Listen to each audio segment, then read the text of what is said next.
하나님 참 감사합니다. 코로나가 갈수록 심해지는 상황 속에서도 여건을 허락하여 주셔서 온라인으로라도 예배를 드릴 수 있도록 허락하여 주시니 너무나 감사합니다. 이 시간에 매일 기도회를 드립니다. 풍성한 은혜의 시간이 되도록 함께하여 주시옵소서. 감사드리오며 예수 그리스도의 이름으로 기도드리옵나이다. 아멘. 오늘 우리에게 주시는 하나님의 말씀은 출애굽기 12장 35절에서 36절까지의 말씀입니다. 제가 받들어 봉독하도록 하겠습니다.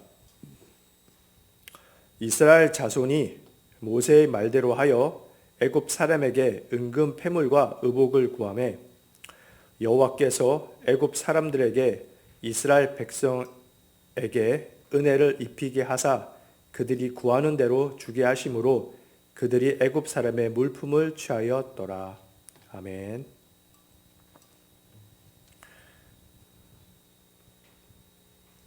에베소서 2장 8절에서 9절까지의 말씀입니다.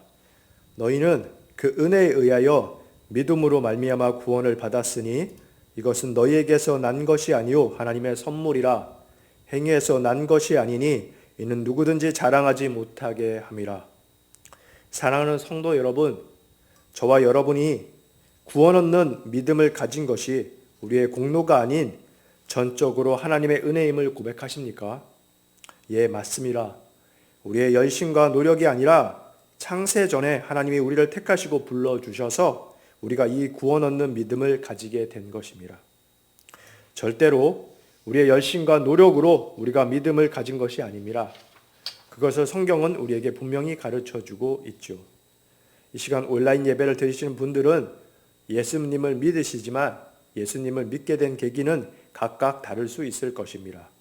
어떤 분은 부모님이 믿는 기독교 집안이라서 자연스럽게 믿게 되셨고, 또 어떤 분은 아는 사람의 전도로 인하여 믿게 되셨고, 또 어떤 분은 교회 앞을 지나다가 갑자기 마음에 감동이 와서 교회에 발을 들이게 되고 그래서 믿게 되었고 등등 여러 가지 경로가 있을 것입니다. 그런데 말입니다. 정확히 말하면 꼭 그 경로였기 때문에 여러분이 믿었다기보다는 다만 하나님이 그 경로를 사용하신 것뿐입니다. 한 부모 밑에 컸어도 어떤 이는 예수를 믿고 어떤 이는 예수를 안 믿을 수 있습니다. 같은 친구의 전도를 들어도 어떤 이는 그 전도에 끌려 예수를 믿게 되지만 어떤 이는 그렇지 않은 것이죠. 또 교회 앞을 백날 지나다니지만 수십 년을 지나다녀도 아무런 감동 없이 그냥 지나다니기만 할 수도 있는 것입니다. 충분히 그렇지요. 그런데 저와 여러분은 그 어떠한 경로를 통해서건 하나님이 택하여 오늘에 이르게 된 것입니다. 이 얼마나 감사한 일이란 말입니까? 그리고 그 모든 것은 사실상 전적으로 하나님의 은혜인 것입니다. 로마서 9장 10절에서 11절까지의 말씀입니다. 그뿐 아니라 또한 리브가가 우리 조상 이삭 한 사람으로 말미암아 임신하였는데 그 자식들이 아직 나지도 아니하고 무슨 선이나 악을 행하지 아니한 때에 택하심을 따라 되는 하나님의 뜻이 행위로 말미암지 않고 오직 부르시는 이로 말미암아 서게 하려 하사. 로마서 9장 15절에서 16절의 말씀입니다. 모세에게 이르시되 내가 긍휼히 여길 자를 긍휼히 여기고 불쌍히 여길 자를 불쌍히 여기리라 하셨으니 그런즉 원하는 자로 말미암음도 아니요 다른 덕질하는 자로 말미암음도 아니요 오직 긍휼히 여기시는 하나님으로 말미암음이니라. 성경은 말합니다. 리브가가 임신을 하여 에서와 야곱을 가집니다. 그 중에 하나님은 야곱을 택하여 하나님의 크신 일을 하도록 하십니다. 그러나 택함 받은 야곱이 에서보다 무언가 나아서가 아니라 그냥 하나님의 주권으로 택하셨다는 것입니다. 하나님이 누군가를 긍휼히 여기십니다. 그때 긍휼함을 받는 그가 다른 사람보다 무엇이 나아서 그런 것이 아닙니다. 그냥 하나님의 주권인 것입니다. 그것을 성경은 우리들에게 말하고 있는 것입니다. 우리는 그 이유를 알 수 없으며 하나님이 가르쳐 주지도 않습니다. 그냥 하나님 마음대로인 것입니다. 엿가락은 누구 마음대로입니까? 바로 엿장수 마음대로이듯이 말이죠. 다시 우리가 구원받는 이 놀라운 믿음을 소유한 것은 전적으로 우리가 그것을 받을 만한 자격이 있어서가 아닌 하나님의 은혜로 택함을 받아서 구원을 받게 되었다는 것입니다. 우리들이 해야 할 일은 그저 택함 받은 것에 감업하여 또 감사할 따름인 것이죠. 우리 주변에 믿지 않는 사람들이 있습니다. 그것이 나의 사랑하는 부모, 형제, 배우자, 자녀 혹은 친구일 수도 있습니다. 그런데 왜 나만 믿음을 주시고 왜 저 사람에게는 믿음을 주시지 않냐고 묻고 따질 것은 아닌 것입니다. 다만 내 주변에 사랑하는 그 사람에게도 믿음을 달라고 간청하고 또 간청할 따름이지요. 언제까지요? 그 믿지 않는 사람이 이 땅 위에 살 동안 혹은 간과는 우리가 이 땅에서 살 동안인 것입니다. 그러나 감사한 것은 성경은 말합니다. 구하는 자에게 주신다는 것이죠. 특별히 영혼 구원을 위해서 기도하는데 저와 여러분들의 그 간절한 기도를 하나님은 들으실 것입니다. 그리고 그 기도는 저와 여러분이 이 땅 위에서 없어져도 절대로 헛되지 않을 것입니다. 고로 우리 주변에 믿지 않는 사람들을 위하여 끝까지 포기하지 말고 간절히 기도하도록 합시다. 본문 35절에서 36절까지의 말씀입니다. 이스라엘 자손이 모세의 말대로 하여 애굽 사람에게 은금 패물과 의복을 구하매 여호와께서 애굽 사람들에게 이스라엘 백성에게 은혜를 입히게 하사 그들이 구하는 대로 주게 하심으로 그들이 애굽 사람의 물품을 취하였더라. 오늘 본문의 상황은 이스라엘 민족이 400년간 노예로 애굽의 압제 속에 살면서 너무나 힘들어서 하나님께 신음하며 부르짖었습니다. 그러자 하나님이 그 부르짖음을 들으시고 모세를 통하여 여러 가지 이적을 애굽에 행하시어 애굽의 손에서 이스라엘 백성들을 건져내시게 됩니다. 오늘 본문은 그러한 상황 가운데 이제 바로의 허락을 받아서 이스라엘 사람들이 애굽을 벗어나기 직전의 이야기인 것입니다. 그런데 오늘 본문의 상황을 보면 참으로 이상한 일이 벌어집니다. 잘 아시다시피 이스라엘 백성들은 애굽의 노예로 있던 사람들입니다. 그런데 그 애굽의 노예로서 애굽의 노동 자원들이 도망치려고 하는데 이스라엘 백성들이 애굽 사람들에게 은혜를 입어서 그들이 필요한 물품들을 애굽 사람들로부터 취하게 되는 것이 오늘 본문에 나오는 것입니다. 여러분 생각해 보십시오. 놀랍고 신기한 일이 아닙니까? 우리 집에서 귀하게 쓰던 종이 도망을 치려하는데 필요한 물품을 바리바리 싸 주다니요. 도망하려는 것을 잡아서 족쳐도 모자를 파는데 말이죠. 있을 수 없는 일이 벌어지게 된 것입니다. 왜 그렇습니까? 바로 전적인 하나님의 은혜가 있기 때문인 것입니다. 하나님이 이스라엘의 부르짖음을 들어서 그들 애굽의 압제 속에서 건져내실 뿐만이 아니라 그들이 도망자 신세로 맨몸으로 나오지 않도록 그들의 필요한 것까지도 놀라운 방법으로 책임지시는 것이 오늘 본문에 나오는 것입니다. 오늘 본문에 보면 이스라엘 백성들이 애굽 사람들에게 은금 패물을 구했으며 또 애굽 사람들이 이스라엘 사람들이 구하는 대로 주었다고 되어 있습니다. 이 당시 애굽 사람들은 은금을 길거리에 있는 돌처럼 아무렇지도 않게 여겨서 그랬을까요? 아니죠. 전적인 하나님의 감동과 은혜로 이스라엘 백성들이 애굽 사람들에게 구하는 대로 받을 수 있었던 것입니다. 하나님이 이스라엘 백성들을 애굽에서 건져내시되 오늘 본문에 의하면 그냥 빈손이 아닌 그들에게 필요한 것까지 그들을 노예로 부렸던 애굽 사람들의 손을 통하여 여러 가지 것들을 공급하고 나가도록 하신 것입니다. 그러한 놀라운 일이 이스라엘 백성들이 애쓰고 힘써서 미래를 대비하려 무엇을 챙기려 해서가 아니라 하나님이 애굽의 압제 속에 이스라엘을 건져내시고 필요한 물품까지 덤으로 챙겨주시게 된 것입니다. 우리 하나님이 그런 하나님이신 것입니다.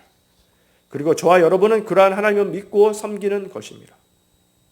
하나님이 저와 여러분들을 우리들의 어떠한 공로가 아닌 값없는 은혜로 우리를 창세전에 택하여 구원 얻는 믿음을 주심을 믿으십니까? 요한복음 3장 16절의 말씀입니다. 하나님이 세상을 이처럼 사랑하사 독생자를 주셨으니 이는 그를 믿는 자마다 멸망하지 않고 영생을 얻게 하려 하심이라. 하나님이 그의 유일한 독생자 아들을 우리를 위해서 내주셨습니다. 공의로우시지만 또한 사랑이 많으셔서 우리로 하여금 죄사함을 받도록 하시기 위해서 말입니다. 하나님이 아브라함에게 그가 100세에 낳은 독생자 이삭을 바치라 명하셨습니다. 그리고 아브라함은 그 말씀에 순종을 합니다. 그러나 그때의 마음은 어떠했겠습니까? 성경에 자세히 나오지는 않지만 미루어 짐작이 가진 않습니까? 만일에 아브라함에게 너희 전 재산을 다 바치면 이삭은 안 바쳐도 된다고 했다면 아브라함은 두말할 필요도 없이 그렇게 했을 것입니다. 독생자 이삭에 비하면 아무리 재산이 귀해도 비교가 안 되는 것이죠. 그런데 하나님은 우리를 위하여 그 독생자 아들 내주시기까지 우리를 사랑하신 것입니다. 그런 하나님이 그가 택한 백성들을 위해 다른 무엇을 못해주며 못 내주시겠냐는 말입니다. 마태복음 6장 30절에서 31절의 말씀입니다. 오늘 있다가 내일 아궁이에 던져지는 들풀도 하나님이 이렇게 입히시거늘 하물며 너일까 보냐. 믿음이 작은 자들아, 그러므로 염려하여 이르기를 무엇을 먹을까, 무엇을 마실까, 무엇을 입을까 하지 말라. 성경은 말합니다. 하루 사이에 뽑아져서 사라질 들풀도 하나님이 돌보시거늘 하물며 하나님이 그가 택한 백성들이야 오죽하겠냐는 것입니다. 그러므로 무엇을 먹을까, 마실까, 입을까 염려하지 말라는 것입니다. 사랑하는 빛과 소금교회 성도 여러분, 하나님이 우리를 너무나 사랑하셔서 자신의 유일한 독생자 아들을 희생하시기까지 하셨습니다. 세상에 어떠한 부모가 자기 자녀를 남을 위해서 내주겠습니까? 서로 그런 사람이 있고 그런 정도의 관계라면 그 사람을 위해서 자녀를 내준 그 사람이 무엇을 못해 주겠습니까? 아마도 자신의 목숨도 그냥 내줄지도 모를 것입니다. 하나님이 우리를 향한 사랑이 바로 그 정도인 것입니다. 아니, 그보다 더 큰 것이죠. 하나님이 창세전에 우리가 아직 무슨 행위를 하기 전에 우리를 택하여 부르셔서 오늘 이 자리에 저와 여러분이 있습니다. 이 온라인 방송을 보고 있습니다. 믿으시죠? 그렇다면 그 하나님이 저와 여러분의 인생길을 책임지신다는 것을 믿으시기 바랍니다. 현재 내가 처해진 상황 때문에 앞이 깜깜하고 안 보일 수도 있습니다. 그러나 염려 마십시오. 우리를 부르신 바로 그 하나님이 혹여나 절망밖에는 할 것 없는 상황 가운데서도 우리를 택하신 그분의 영광을 위하여 우리를 종려에는 쉴만한 물가로 인도하실 것입니다. 요즘 날로 심각해지는 코로나 사태와 함께 정치, 경제 등등 뭐 하나 시끄럽지 않은 것이 없습니다. 이러한 가운데서도 우리 믿는 사람들은 끝까지 하나님만을 믿으며 변화무쌍한 세상이 아니라 변치 않는 하나님 때문에 소망을 가지며 살아가시기를 축원합니다. 우리를 부르신 그 하나님이 잠시 잠깐 사는 이 땅의 삶도 책임지셔서 영원한 하늘나라까지 인도해 나가실 것입니다. 소망 가운데 복된 삶을 살아가는 저 여러분 다 되시기를 간절히 축원합니다. 제가 기도하도록 하겠습니다.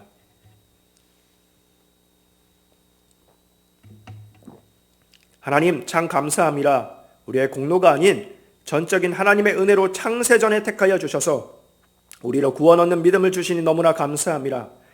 값없이 주신 이 믿음 하나만 가지고도 감사와 찬양이 넘치게 살아가는 우리들 다 되도록 도와주시옵소서. 요즘 세상이 코로나 전국과 함께 정치, 경제 등등 여러 가지 것들이 말도 많고 문제가 많습니다. 세상에 돌아가는 상황을 보면 희망이 아니라 절망 가운데 있을 때가 너무나 많습니다. 그러한 가운데 우리 믿는 사람들은 우리의 눈을 세상이 아니라 변함없이 하나님께 두어서 소망 있는 삶을 살아갈 수 있도록 도우시고 함께하여 주시옵소서.